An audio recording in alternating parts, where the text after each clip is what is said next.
Sa tao po, silipin natin ang buhay ng ex-PBB Gen 11 housemate na si JM Ibarra bago pumasok at lumabas sa bahay ni Kuya. Kasama si Daniel Krishnan. Hi, I'm JM Ibarra. Nakilala si JM bilang probinsyanong pilot-to-be ng Quezon nang pumasok sa bahay ni Kuya. Tulad ng ibang mga ex-housemates ni Kuya, may sariling audition story si JM. Straight galing probinsya. Pumila siya at nagbakasakaling mag-audition sa PBB. Nasa isip ko lang, susubukan ko lang. Wala sa isip ko na natatanggap ako kasi ang dami ko rin nakikita na yung iba artista na, yung iba mga influencer. Anong ginagawa ko dito? Yung mga ganong feeling.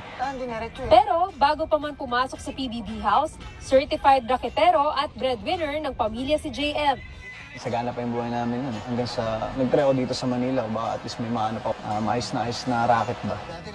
Kung may natutunan si JM sa loob ng PBB House, yun ay ang maging matatag sa lahat ng hamon ng buhay. Man up. Yun yung ilang ulit sa akin sinabi ni Kuya. Kahit sa sitwasyon mo, man up, JM man up. Nadadagdagan yung yung tapang, yung lakas ng loob ko. Yung kumpiyansa ko sa sarili. Kung nasan man ako, kung ano man ginagawa ko.